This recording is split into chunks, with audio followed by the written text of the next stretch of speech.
Hey everyone, Rycard here again with my next installment of my SO Pokemon series. Today we're going to be talking about a lead Glalie. That's right, lead Glalie, and actually an OU lead Glalie, which may sound really weird, but this set actually works out really well in this environment.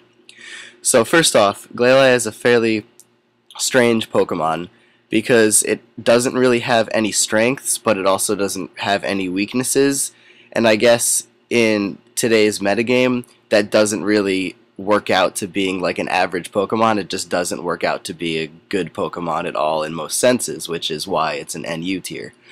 But it has an 80 base power for every single stat, which is pretty cool because that means you can actually put EVs in a few of them, and then you have a pretty decent sweeper or a pretty decent like bulky Pokemon to take hits and stuff like that.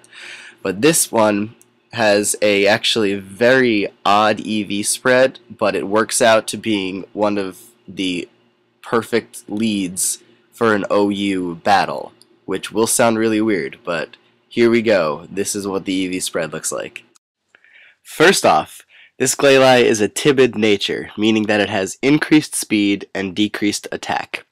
This speed is necessary because you'll need to be able to outspeed a bunch of leads such as Azelf and Aerodactyl and Ambipom even after one Icy Wind.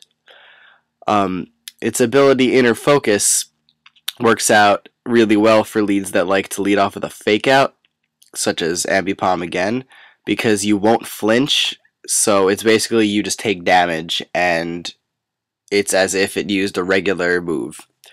Now the EV spread, which you're probably wondering, alright, what the heck was I thinking when I made this up?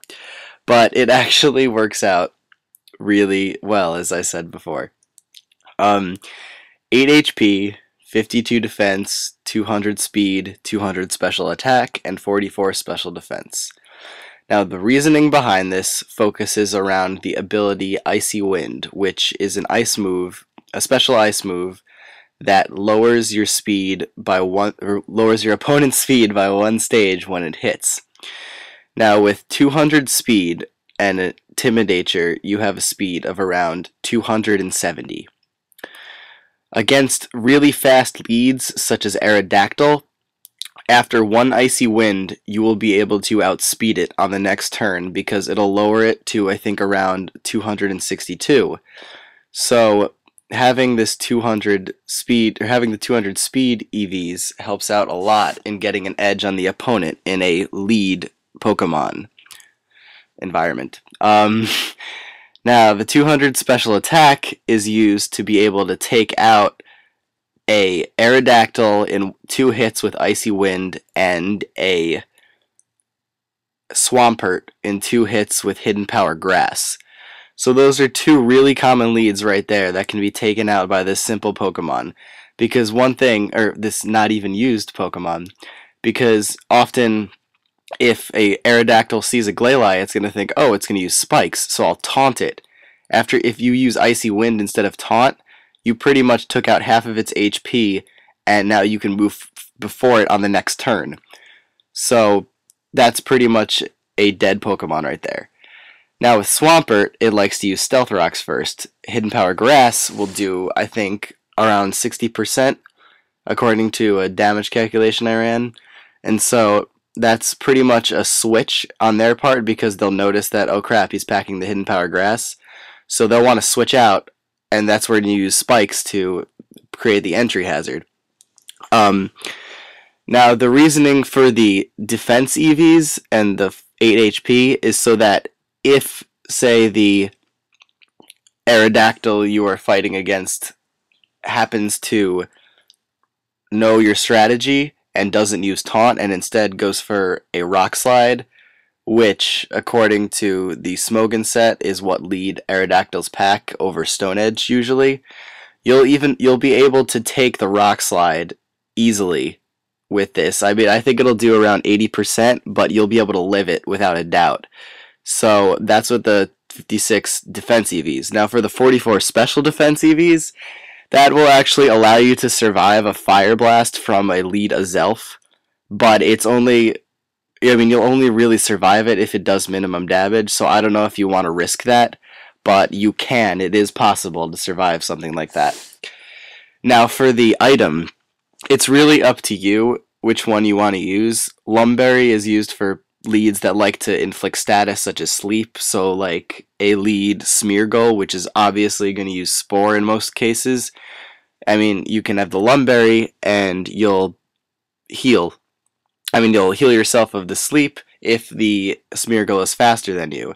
And if it's not, I mean, you can use if it is, you can use Icy Wind anyways, and it'll be slower than you on the next turn. I don't know if it's a 2-hit KO on Smeargle. I didn't check that out.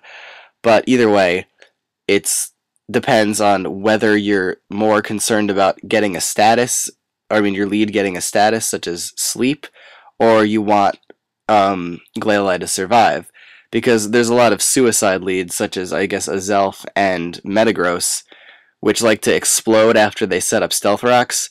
So Focus Sash will allow you to live it, and you'll also be able to live a Fire Blast from an Azelf as well, if you're more concerned about keeping your Glalie alive. Now, the last move, Explosion, is so you can actually be a suicide lead yourself if necessary. So with a Focus Sash, you can pretty much take anything. I mean, I've seen lead Machamps as well. They'll like Dynamic Punch maybe, but I don't know why you would stay in against a Machamp anyways. But if you decide to, and you break through the confusion off the Dynamic Punch, you can explode, and I believe you might be able to take it out. I actually didn't run that damage calculation because I didn't think about it, but you might be able to just take out a Machamp in one turn, which would be excellent since Machamp is a very deadly Pokemon. So yeah, I mean, I could keep going on about the uses for this lead Pokemon, but I think it's pretty obvious that Glalie is a threat even in the OU environment as a lead because of Icy Wind, Hidden Power Grass, Spikes, and Explosion.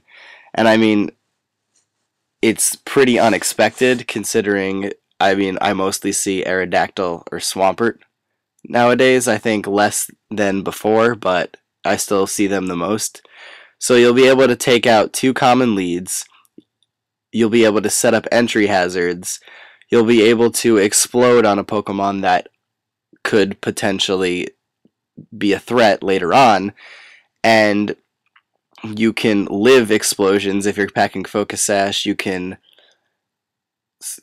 break through Spore leads like Smeargle with Lumberry. So it's pretty much, you pretty much have a ton of possibilities with this lead. So I encourage you all to try it out and tell me what happens, because it could be a very surprising lead in an OU environment. So that's pretty much it for this set, and I am telling you all to have a good day, and I will see you later in my next video. Bye!